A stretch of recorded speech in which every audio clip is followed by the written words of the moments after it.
Hey guys, welcome to my channel. Last వీడియోలో అయితే నేను మా అమ్మ వాళ్ళ ఊరు అలాగే మా విలేజ్ లైఫ్ స్టైల్ గురించి చూపించాను కదా.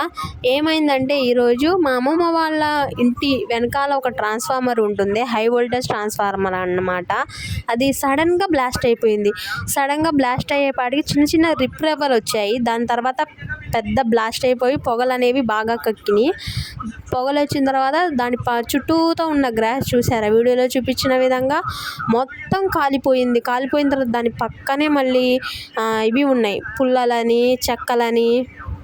దాని పక్కనే మళ్ళీ మూగజీవాలు చూశారు కదా లాస్ట్ వీడియోలో, గేదెలు కోళ్ళు ఇవన్నీ ఉన్నాయన్నమాట.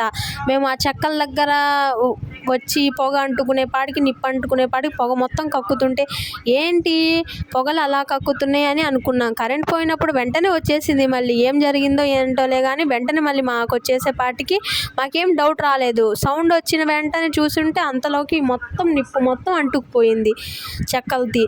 దానిలో చాలా ఆయిల్స్ అని అవి ఇవి అని ఉన్నాయి, అవి కూడా అంటుకుపోయినాయి. ఇంకా కొంచెం లేట్ చేసి ఉండుంటే అది మా అమ్మమ్మ వాళ్ళ ఇంటికి కూడా ఆ నిప్పు అనేది రాజేసుకునేది.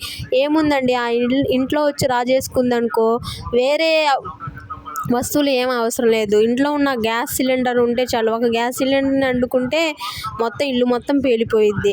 ఎంతైనా ఇలా ట్రాన్స్ఫార్మర్ పక్కన ఇల్లు ఉండడం మాత్రం డేంజరే అనిపిస్తుంది. ఇది ఫస్ట్ టైం కాదు, ఇది థర్డ్ టైం. గవర్నమెంట్ వాళ్ళకి ఎంత చెప్పినా కానీ మా ఇంటి పక్కన ట్రాన్స్ఫార్మర్ వద్దు, తీసేయండి, వేరే చోట ట్రాన్స్ఫర్ చేయండి, అది ఇదని మేము ఎన్ని అర్జీలు పెట్టినా కానీ, ఎన్ని లెటర్స్ పెట్టినా కానీ అసలు పట్టించుకోవట్లేదు. ఇలా సమస్య వచ్చినప్పుడు వచ్చి చూసి తాత్కాలికంగా ఏదోటి పరిష్కారం చేసి వెళ్తున్నారులే కానీ దానికి తగ్గట్టు లేకపోతే గట్టిగా అనేది ఏం చేయట్లేదు. మాకేమో భయమేస్తూ ఉంటుంది. చూశారు కదా, ఆయనే మా సైడ్ లైన్ మ్యాన్ అన్నమాట. వచ్చి ఆ ట్రాన్స్ఫార్మర్కి ఇంకొంచెం పొగలు వస్తుంటే ఆ పొగల మీద నీళ్లు పోసి వెళ్ళిపోయారు. అంతేలే కానీ ఏం సొల్యూషన్ అయితే చెప్పలేదు. మళ్ళీ ఆ ట్రాన్స్ఫార్మర్ ఎప్పుడు అలా పొగలు కక్కిద్దో తెలియదు, అలాగే మళ్ళీ ఎప్పుడు పేలిద్దో. డే అని ఉండదు, నైట్ అని ఉండదు. అసలు ఇది సమ్మర్ కదా, వేడెక్కి కూడా కొన్ని పేలుతూ ఉంటాయి. మనం చూసుకుంటూ ఉండాలి. పద్దాక ఇళ్లల్లో ఉంటారు, ఇళ్లల్లో ఉండరండి. ఏదైనా గవర్నమెంట్ నుండి సహాయం అనేది వీళ్ళకి రావాలి. ఇప్పుడు అదే మనుషులు ఉండరు, అలా తగలబడిపోతూ ఉంటుంది. దానికి ఎవరు, అక్కడ చాలా గేదెలు బర్రెలని అలా కోళ్ళని ఉన్నాయి, అవన్నీ తగలబడిపోయాయి. ఎవరు బాధ్యులు లేరు కదా. గవర్నమెంట్ కొంచెం ప్రజల సమస్యలన్నీ పట్టించుకొని కొంచెం ముందుకు వచ్చి హెల్ప్ చేస్తే బాగుంటుంది. చూడండి, ఆయన అలా కష్టపడి చల్లడమైనా చల్లుతున్నాడులే కానీ నీళ్ళు, దానికి ఒక సొల్యూషన్ చెప్పడం కానీ లేకపోతే వెళ్ళి పై వాళ్ళకి కంప్లైంట్ చేయడం కానీ ఆయన అయితే అసలు చేయట్లేదు.